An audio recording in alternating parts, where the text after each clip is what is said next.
கல்யாணம் ஃபிக்ஸ் ஆயிடுச்சா? தமிழ் மேட்ரிமோனிக்கு தேங்க்ஸ் சொல்லணும். 26 வருஷத்துக்கு முன்னாடி இதே தமிழ் மேட்ரிமோனி மூலமா தான் இவ அம்மாக்கும் கல்யாணம் பண்ணேன். கல்யாணம்னாலே தமிழ் மேட்ரிமோனி தான். திரு எஸ்பி லட்சுமணன், உங்களுக்கான தலைப்பு 2026 சட்டப்பேரவை தேர்தல்.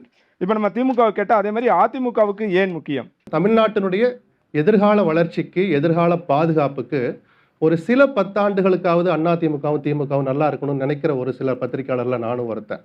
சித்தாந்தமெல்லாம் அப்புறம் கொள்கையெல்லாம் வேற. ஏன்னா இன்னைக்கு அந்த அளவுக்கு மாநில உரிமைகளுக்கு ஆபத்து வந்திருக்கிற போது அந்த 2 இயக்கங்களுடைய பங்களிப்பை நினைச்சு பார்த்தோம்னா அந்த 2 இயக்கங்களுடைய இருப்பு எவ்வளவு அவசியம்னு பார்க்குறோம். அப்போ அந்த 2 தலைவர்கள் மறைந்த பிறகு, கலைஞர் மறைவுக்கு பிறகு திமுகவுடைய தலைமை பொறுப்புக்கு வந்த ஸ்டாலின் 3 பொதுத் தேர்தலை வெற்றிகரமாக நடத்தினார். அந்த கட்சியை கட்டுக்கோப்பாக வச்சிருக்கிறார். எதிர்காலம் என்னங்கிறது மக்கள் கையில், அந்த கட்சியினுடைய நிர்வாகிகளுடைய கைகளில் இருக்குது. அப்புறம் அதிமுக பார்த்தோம்னா ஜெயலலிதாவுடைய மறைவுக்கு பிறகு இந்த அதிமுகவுடைய கண்ட்ரோலை அதிமுகவில் இருக்கிற ஒரு சிலரே கொண்டு போய் அந்த சாவியை கொண்டு போய், பெட்டி சாவியை கொண்டு போய் பிஜேபி கையில் போய் கொடுத்தாங்க. அதனுடைய முதல் நபர் ஓபிஎஸ் தான். ஜெயலலிதாவுடைய மரணத்திற்கு பிறகு சுமார் 4.5 ஆண்டுகள் ஆட்சி அதிகாரம் இருந்ததுனால ரஜினிகாந்த் சொன்ன அந்த வெற்றிடம் அவ்வளவா வெளியில தெரியல. அந்த ஜிலுஜிலுப்பிலேயே இருந்தாங்க. அதிமுகவுக்கே அந்த கட்சியை பற்றிய கவலை இல்லாத, புரியாத அளவுக்கு, அதை பற்றி கவலைப்படாத அளவுக்கு ஆட்சி அதிகாரம் அவங்கள ஒரு மிதப்பிலேயே வச்சிருந்தது. ஒரு முதல் டெஸ்ட் மாதிரி 2019 நாடாளுமன்ற தேர்தல் வந்தது. அதிமுக பிரிந்திருந்தது. அதை பற்றி எடப்பாடி கவலைப்படலை. ஆட்சி அதிகாரத்தில் இருக்கிறோன்னு நினைச்சார். ஆனாலும் படுதோல்வியை சந்தித்தார். சரி, அவருடைய ஆட்சியை தக்க வச்சிருக்கான ஒரு வாய்ப்பு 2021 வந்தது சட்டமன்ற தேர்தல். ஜெயலலிதா மறைந்த பிறகு நடக்கிற முதல் பொது தேர்தல். அதிமுக நிஜமாகவே பிளவுபட்டிருக்கு. அது இடைத்தேர்தல் முடிவுகளில் தெரிஞ்சது. உங்களால் 9 தொகுதிக்கு மேலே சரிபாதி இடங்களை கூட வெற்றி பெற முடியலைங்கிற வரலாறு இருக்கு. அதிமுக ஒற்றுமையா இருக்கட்டும்னு எவ்வளோ பேர் சொன்னாங்க. ஆனாலும் தன்னம்பிக்கையோடு என்னால் 150 இடங்களில் வெற்றி பெற முடியும்னு சொன்னவர் எடப்பாடி. அந்த தன்னம்பிக்கை கணக்கு தப்பு கணக்காக போயிடுச்சுங்கிறது தேர்தல் முடிவுகள் காட்டுச்சு. சரி, ஒரு தலைவர் தன்னம்பிக்கையோடு இருக்கிறது தப்பு இல்லை. ஒரு கணக்கு தப்பாயிடுச்சு. அடுத்த கணக்கு சில தவறுகளை திருத்திக்கணும், கூடுதலாக சில பாடங்களை கற்றுக்கணும். அந்த அளவு இடத்துக்கு எடப்பாடி வந்துருவாரோன்னு நானும் கூட நினைச்சேன். ஏன்னா நான் அதிமுக அரசியலை எனக்கு நினைவு தெரிஞ்ச நாள் முதலாக ஃபாலோ பண்ணிட்டு இருக்கிறேன். அதிமுக அரசியலையும் சேர்த்து கவனிக்கிறேன். 2024 தேர்தல் வந்தபோது ஒரு நல்ல முடிவை எடுப்பார், தவறுகளிலிருந்து பாடம் கற்பார்னு எதிர்பார்த்துக்கிட்டு இருந்த நேரத்தில் யாருமே எதிர்பார்க்காதது மாதிரி பிஜேபி கூட்டணி விட்டு வெளியில் வந்தார்.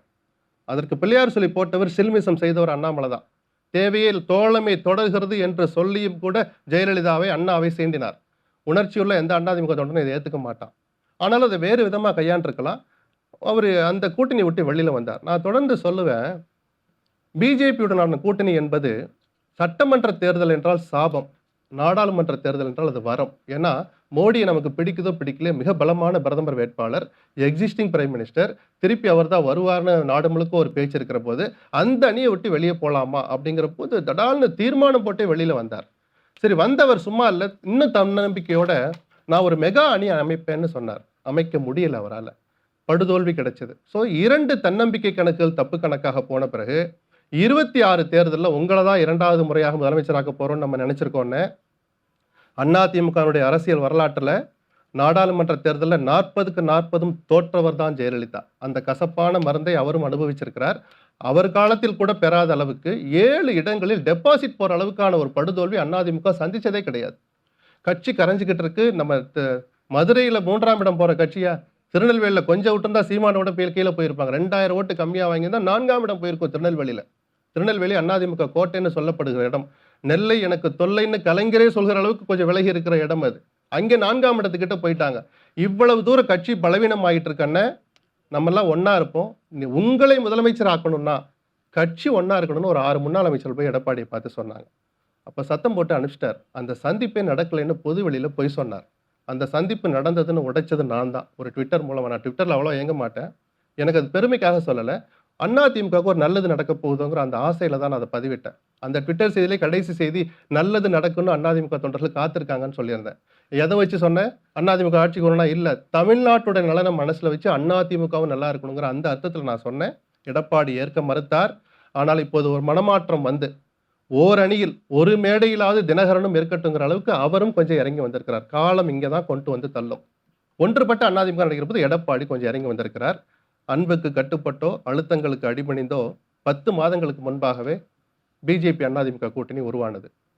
ஒரு வகையில் சந்தோஷப்பட்டாங்க. ஏன்னா மத்தியில் ஆளுகிற கட்சி, அவர்கள் கொடுக்க போகிற ஆயுதத்தை திமுகவுக்கு எதிராக நம்ம பயன்படுத்தலாம்னு அதிமுக தொண்டன் கொஞ்சம் ஒரு பக்கம் சந்தோஷப்பட்டான். ஆனால் அந்த நாளில் நடந்த நிகழ்வுகள் யாருமே சந்தோஷமா இல்லை, முழுமையான சந்தோஷம் இல்லை. கிட்டத்தட்ட ஒரு ஸ்கூல் பையன் மாதிரி உட்கார வச்சிருந்தாங்க எடப்பாடியை. ஒரு வார்த்தை கூட, அவ்வளோ பெரிய அலையன்ஸ் நடக்குது, முறிஞ்சு போன அணி திரும்ப வருது, அவரை ஒரு வார்த்தை கூட பேச அனுமதிக்கல. என்டிஏவுக்கு தலைவர் இவர் தான் தமிழ்நாட்டில் அமித்ஷா சொன்னார். அப்படி சொன்னவர் இவர்தான் எங்கள் முதலமைச்சர் வேட்பாளர்னு பக்கத்திலேயே உட்காந்துருக்கிறார், சொல்ல மறுத்தார். சரி, ஒரு பதட்டம், ஒரு கசப்பு, அன்னைக்கு கடந்து போயிட்டாங்க. அதன் பிறகாவது சொல்லுவாங்கன்னு பார்த்தா மதுரையில், நெல்லையில் 2 கூட்டங்கள் தேர்தலை மையப்படுத்தி அமித்ஷா பேசினார். பூத் கமிட்டி கூட்டம். அந்த நிர்வாகிகள் கூட்டத்தில் அமித்ஷா எடப்பாடிங்கிற பேரையே சொல்லலை. அப்போ அவர்கிட்ட ஒரு திட்டம் இருக்கும்னு சந்தேகம் இருக்கிற போது அவரே தெளிவுபடுத்தினார். வரப்போற தேர்தலில் என்டிஏ கூட்டணி வெற்றி பெறும், அண்ணா திமுகவிலிருந்து ஒருவர் முதலமைச்சர் ஆவார்னு சொன்னார். 125 இடங்கள்ல பிரச்சாரத்தையே முடிச்சார் எடப்பாடி. அவ்வளவு முடிஞ்ச பிறகும் எடப்பாடி பேரை அவர் சொல்லவே இல்லை. போனது போயிடுச்சு. மதுராந்தகத்துக்கு மோடி வருகிறார், முதல் பிரச்சார கூட்டம். அந்த கூட்டணியில யாரெல்லாம் அங்கம் பெற்றிருக்கிறார்களோ அந்த கூட்டணி கட்சி தலைவர்கள்லாம் மேடையை அலங்கரிப்பார்கள். தமிழ்நாட்டு அரசியலையே புரட்டி போடலாம் பிஜேபிக்காரங்க ரொம்ப ஒரு முன்னேற்பாடெல்லாம் பண்ணாங்க. நம்மளும் எதிர்பார்த்தோம். 40 நிமிஷம் பிரதமர் பேசினார். ஒரு முறை கூட அதிமுக ஏடிஎம்கேன்னு 4 லெட்டர் சொல்லவே இல்லை. நான் கேட்குறேன், இவ்வளவு தூரம் கஷ்டப்பட்டு அந்த கூட்டணியை அமைச்சிங்களே, அதிமுக தான் தேசிய ஜனநாயக கூட்டணிக்கு தமிழ்நாட்டில் தலைமைன்னு சொல்றீங்களே, அந்த அதிமுக பேரையே சொல்ல மாட்டீங்க. எந்த வகையில் இது அந்த அணிக்கு பலன் சேர்க்கும்? அந்த பாயிண்ட்டை வச்சு பார்த்தா அதிமுகவை பார்த்து எனக்கு கொஞ்சம் கவலையாக தான் இருக்குது. ஏன்னா எடப்பாடி அதை வெளிப்படையாக கேட்க மறுக்கிறார். அதை பற்றி அவர் கவலையும் படலை. மற்றவங்க சொல்லிதான், பிஜேபி சொல்லிதான் எடப்பாடி முதலமைச்சர் வேட்பாளர்னு கேட்குற நிலைமையில அதிமுக கிடையாது. அது பலவீனப்பட்டுக்கிட்டே வந்திருக்கலாம், வாக்கு குறைஞ்சிக்கிட்டே வருது. அந்த வாக்கு சதவீதத்தை உயர்த்த வேண்டிய முக்கியம். இப்போதான் தலைப்புக்கு வர்றேன். ஏன்னா அதிமுக பற்றின அந்த 5 ஆண்டு கால 6 ஆண்டு கால அந்த வரலாறு தெரிஞ்சாதான் இந்த தேர்தல் எவ்வளவு முக்கியம்னு தெரியும். அப்போ 7 இடங்களில் டெபாசிட் போற அளவுக்கு தன்னுடைய வாக்கு வங்கி இழந்திருக்கிற அதிமுக முதல் கட்டமாக அது ஒரு தற்காலிகமானதுதான், நிரந்தரமாக எங்களுக்குன்னு வாக்கு வங்கி இருக்குன்னு நிரூபிக்க வேண்டிய கட்டாயம் இருக்கு. ஒவ்வொரு வீட்டுக்குள்ளும் நடிகராக நுழைந்திருக்கிற விஜய் மிகப்பெரிய தாக்கத்தை ஏற்படுத்துவார். 5% அது மிகப்பெரிய தாக்கம் தான் நான் சொல்லுவேன். அந்த விஜய் யாருடைய வாக்க கவர போறாருன்னு தெரியாத போது, அதுவும் எனக்கும் தலைவர் எம்ஜிஆர் தான் மதுரை மாநாட்டில் அவர் சொன்னதை வச்சு பார்த்தா அதிமுக இன்னைக்கு என்ன கதியில இருக்கு பாத்தீங்களா? அந்த தொண்டர்கள்லாம் வேதனையில் இருக்கிறாங்கன்னு தன் கட்சியை பத்தி கவலைப்படாம அதிமுக பத்தி வெளிப்படையாக கவலைப்பட்டதை பார்த்தா மிக வெளிப்படையாக அதிமுகவினுடைய வாக்கு வங்கி மேல ஒரு வலையை வீசினார். அதனாலதான் சொன்னேன், எல்லோருக்கும் பாதிப்பு ஏற்படும், அதிமுகவுக்கு கூடுதலாக பாதிப்பு ஏற்படும் அப்படின்னு என்னை போன்றவர்கள் நினைக்கிற எண்ணத்தை மாற்றணும்னா அதிமுக பிஜேபி கூட்டணி எல்லா வகையிலையும் தன்னுடைய ஓட்டைகளை அடைச்சு ஒரு அடுத்த கட்ட பாய்ச்சலுக்கு தயாராகணும். பிஜேபி சொல்லுங்க. அதிமுக விஜயை தாக்காதது, அட்டாக் பண்ணாம 2 வருஷம் பேசாம இருந்தது, கூட்டணிக்கு வந்துருவாங்க அப்படின்ற ஒரு எதிர்பார்ப்போட இருந்தது. ஒரு தவறான ஸ்ட்ராட்டஜி அப்படின்னு பாக்குறீங்களா? தவறான ஸ்ட்ராட்டஜி இல்ல. தன்னுடைய அணியை பலப்படுத்துறது அந்த அணிக்கு தலைமை வைக்கிற எந்த கட்சிக்கும் தலைவனுக்கும் ஒரு தகுதியான தேவையான ஒண்ணுதான். ஆனா அவ்வளவு பெரிய ஒரு ஸ்டேச்சர்ல இருக்கிற எடப்பாடி நான் பல நேரங்களில் விமர்சிக்கிறவர். ஆனாலும் அதிமுக பொதுச்செயலாளர், நமக்கு 4 ஆண்டு காலம் முதலமைச்சராக இருந்தவர், மீண்டும் முதலமைச்சராக காத்திருக்கிறவர் அவருடைய பார்வையில. அப்படிப்பட்டவர் பொது வெளியில 4 கொடியை ஒருத்தன் ஆற்றான், ஆஹா சிக்னல் கிடைச்சிருச்சுன்னார். ஒரு தலைவர் அப்படி பொது வெளியில் நடந்து கொள்ள கூடாது. ஒரு கொடி தானா? சரி, நான் தப்பா சொல்லிட்டேன். ஒரு கொடியை பார்த்து பேச விடுப்பா. ஒரு 4.5 ஆண்டு காலம் முதலமைச்சரா இருந்த ஒருத்தர், இவ்வளவு பெரிய இயக்கத்துக்கு பொதுச்செயலராக இருக்கிற ஒருத்தர், ஒரு தொண்டை அப்படி ஆட்டுறாங்கிற பார்த்தே சிக்னல் கிடைச்சிடுச்சுங்கிற அளவுக்கு தன்னுடைய இயக்கத்தை எதிர்பார்ப்பை பொது வெளியில் காட்டக்கூடாது. அப்படி காட்டினாலதான் அந்த எதிர்பார்ப்பு ஏமாற்றமா மாறி இன்னைக்கு ஒரு அந்த அதிமுக தொண்டர்களை மறைமுகமாக சோர்வுக்குள் தள்ளிவிட்டார் எடப்பாடி. அந்த ஆபத்து தான் அது. இப்போ அதை தாண்டி சார் கிட்ட கேட்க வேண்டிய கேள்வி, அவர் தான் எம்ஜிஆர்னு அவர் சொல்லிக்கிறாரு. எம்ஜிஆரோட சின்னமான ரெட்டல இன்னும் உயிரோடு தான் இருக்கு. அவர் தான் தமிழ்நாடுன்னு சொல்லிக்கிறார். தமிழ்நாடு அவர் தான் சொல்றாரு. விஜய் சார் சொல்லிக்கிறாரு. நாங்கெல்லாம் இப்போ அதாவது இப்போ ரெட்டல அது எப்படி பிஹேவ் பண்ணும் அதிமுகவோட சின்னமானது? ஏன்னா எம்ஜிஆரோட வாரிசுன்னு கிட்டத்தட்ட ரெட்டையிலே சொல்லாது அவரோட குழந்தை. இந்த சைடு நான் தான் எம்ஜிஆர் புதுசா ஒருத்தர் வர்றாரு கொண்டாடிக்கிட்டு. அப்ப அந்த ரெட்டலையா இருக்கிற குழந்தை இந்த தேர்தலை எப்படி பெர்ஃபார்ம் பண்ணல? இல்ல, நான் தான் எம்ஜிஆர் மாதிரி வருவேன்னு சொல்றதுக்கு எல்லோருக்கும் உரிமை இருக்கு, ஆசை இருக்கு, இலக்கா வச்சுக்கலாம், எம்ஜிஆர் மாதிரி நான் ஆட்சியை கொடுப்பேன்னு சொல்லலாம். நான் தான் எம்ஜிஆர்னு சொல்றதுக்கு யாருக்கும் தகுதி இருக்கிறதா நான் நினைக்கல. இது ஒரு பணிவான வார்த்தையா தான் சொல்றேன். நான் சொல்றேன், தன்னம்பிக்கை, அதிக தன்னம்பிக்கை, அதீத தன்னம்பிக்கை, அதோட ஒருத்தர் நின்றுக்கிட்டா சேஃப். அதுக்கப்புறம் போனீங்கன்னா தலைக்கணம் ஆணவமா மாறிடும். தேர்தல் பிரச்சார கூட்டங்கள்னு கடந்த 3 கூட்டங்களை வச்சு பார்த்தா விஜயனுடைய பேச்சு கொஞ்சம் கொஞ்சமா ஆணவமா மாறுது. என் பின்னால் தமிழ்நாட்டு மக்கள் இருக்காங்கன்னு சொன்னா தன்னம்பிக்கை கலந்த பேச்சு, அந்த மக்களையும் கௌரவப்படுத்துற மாதிரி, உங்களுக்கு நான் இருக்கிற வாங்கன்னு மக்களை வழிநடத்துற மாதிரி அர்த்தம். என்ன திட்டுனா தமிழ்நாட்டு மக்களை திட்டுறதா அர்த்தம், என்ன விமர்சிச்சா தமிழ்நாட்டு மக்களை விமர்சிச்சா அர்த்தம்னு சொல்றது அது என்னது ஒரு நியாயமற்ற பேச்சு, உண்மைக்கு மாறானதுன்னு நாகரிகமா சொல்றேன். ரொம்ப திமிர்த்தனமான பேச்சுன்னு கொஞ்சம் கடுமையா சொல்லலாம்.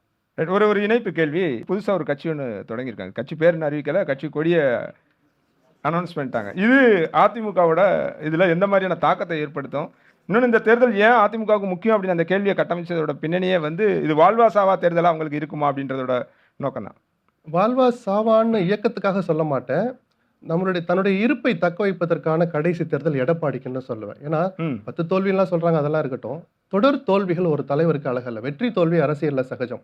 தோல்வி மட்டுமே சகஜம் அல்ல. தொண்டர்கள் சோர்ந்துருவாங்க. சவால்கள் நிறைந்ததா மாறிக்கிட்டு இருக்க அரசியல் களம். முதல்ல தன்னை நிலைநிறுத்திக்கிறது பெரிய சவாலா எடப்பாடிக்கு. இன்னொரு முறை தோல்வியை தழுவினால் எடப்பாடி அந்த பதவியில் தொடர்வது சந்தேகம். அதிமுக நல்லா இருக்கணும்னு நினைக்கிறோம். அதுக்குள்ள அது அழிஞ்சிடும்லாம் நான் பார்க்கல. ஒரு பின்னடைவு வரும், கடவுள் தான் காப்பாற்றணும். ஏன்னா கடவுள் நம்பிக்கை உள்ளவங்க அதிமுக காரவங்க. சசிகலாவோட வருகை எந்த அளவுக்கு தவிர 5 ஓட்டுகளா 5000 ஓட்டா 50000 ஓட்டா 5 ஓட்டுனாலும் அது அதிமுகவுக்கு வரப்போற ஓட்டு. சசிகலா ஒருவேளை வேட்பாளர்களை நிறுத்தினார். ஆனால் அப்படி ஒரு முடிவை அவர் எடுத்தால் கடந்த 5 ஆண்டுகளாக அவர் பேசிய பேச்சுக்கள், வெளியிட்ட அறிக்கைகளுக்கு நேர் முரண்பாடாக அது இருக்கும். இல்ல, சசிகலா அவங்க சேரணும்னு முயற்சி பண்ணாங்க, அந்த கூட்டணியில் இணைய முடியல அப்படின்றதெல்லாம் நமக்கு செய்தியெல்லாம் தெரியும். நேற்று நீங்க சொன்ன எல்லாத்துக்குமே விளக்கமும் சொல்றாங்க. ஏன் இத்தனை நாள் நான் அமைதியா இருந்தேன், இனிமேல் அமைதியா இருக்க முடியாது, எனக்கு துரோகம் செஞ்சுட்டாரு, நான் கட்சியும் தொண்டர்களையும் இப்படி விட்டுற முடியாது. அதைத்தான் நான் சொல்ல, அப்படி விட்டுற முடியாது. அம்மாவினுடைய ஆட்சியை நான் அமைப்பேன்னு சொன்னா 30 தொகுதிகளில் 50 தொகுதிகளை நிறுத்தி எப்படி அம்மாவின் ஆட்சியை நீங்க அமைப்பீங்க? அப்ப யாருக்கோ துணை போறீங்க அல்லது யாருடைய வெற்றியோ நீங்க தடுக்கிறீங்க தான் அர்த்தம் வருதுன்னு நான் சொல்றேன். இந்த ஆபத்து இருக்கிறது சசிகலா உணரணும். ஏன்னா சசிகலா அரசியல் தெரியாத சிறு பிள்ளை அல்ல. திரு ரவீந்திரன் தேசாய், அதாவது இப்படி நினைக்கலாமா சசிகலா? ஒரு கட்டத்துல ஜெயலலிதாவுக்குள்ள ஒரு உயிர் தோழிங்கிற லெவலில் இருந்தவங்க, ஜெயலலிதா அரசியலுக்கே வர வேண்டாம்லாம் சத்தியம் பண்ணி கொடுத்தவங்க, சத்தியத்தெல்லாம் துரத்திக்கு போட்டுட்டு வந்தாங்க. இப்போ எல்லாரும் அக்செப்ட் பண்ணிட்டாங்க. இப்பவும் எடப்பாடி தோத்து போவார். தோத்து போகிறத நம்மளும் வேகப்படுத்துவோம். வேகப்படுத்தினா அடுத்தவங்க நம்ம கையில் கட்சி வரணும் கூட அவங்க ஒரு கணக்கு போடலாம். இல்ல, அந்த கணக்குப்படிதான் அவர் கொஞ்சம் யாரோ ஒருத்தருக்கு பதில் சொல்லிக்கிறார். இல்ல இல்ல, அந்த கணக்குல சசிகலா இருந்தாருன்னா என்ன செய்யணும்னா, எனக்கு அந்த இன்புட் அவர் கொடுத்திருப்பாரு. அதிமுக ஒற்றுமைக்காக அந்த இடத்துக்கு மட்டும் இன்புட் கொடுக்க மாட்டேன். இல்ல இல்ல, சசிகலாவுடைய எண்ணம் அண்ணன் சொல்ற மாதிரி இருந்தா, அதிமுக ஒற்றுமைக்காக நான் காத்திருக்கிறேன், எனக்கு அதுல நம்பிக்கை இருக்கு, என்னைக்காவது ஒரு நாள் அதிமுக இணையும் அமைதியா வீட்டுல உட்கார்ந்தாங்கன்னா தான் நாளைக்கு கட்சி உங்ககிட்ட வரும். இன்னைக்கு அந்த அதிமுக வெற்றியை பாதிக்கிற மாதிரி 30 தொகுதி 50 தொகுதி நீங்க கேண்டிடேட்டை போட்டு அந்த வெற்றியை தடுத்தீங்கன்னா எப்படி சார் உங்க கைக்கு ஒரு கட்சி? அதிமுக காரன் அவ்வளவு முட்டாளா?